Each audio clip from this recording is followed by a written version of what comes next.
कुरकुरीत असे कोबी मंचुरियन करण्यासाठी आपण कोबी आणि गाजर खिसून घेतलेले आहे। त्यानंतर आपण त्याच्यामध्ये 3 मोठे चमचे तांदळाचं पीठ आणि 2 मोठे चमचे कॉर्नफ्लॉवर घालून घेणार आहोत। त्यात मसाले टाकूया। मसाल्यांमध्ये पाव चमचा हळद, अर्धा चमचा लाल तिखट, अर्धा चमचा गरम मसाला, अर्धा चमचा आलं लसूण पेस्ट, चवीनुसार मीठ टाकून आपण हे सर्व मिक्स करून घेऊया।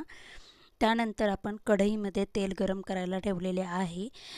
गोल गोल आकारात नाही, आपल्याला जसे जमेल तसे आपण मंचुरियन काढून घेणार आहोत। छान असे आपले मंचुरियन दोन्ही बाजूने क्रंची असे भाजून घ्यायचे, जेणेकरून आपले कोबी मंचुरियन तयार झालेले आहेत। तुम्ही पाहू शकता आपला गोल्डन कलर आला की आपले मंचुरियन आपण काढून घेऊया। अशा पद्धतीने आपले मंचुरियन तयार आहेत।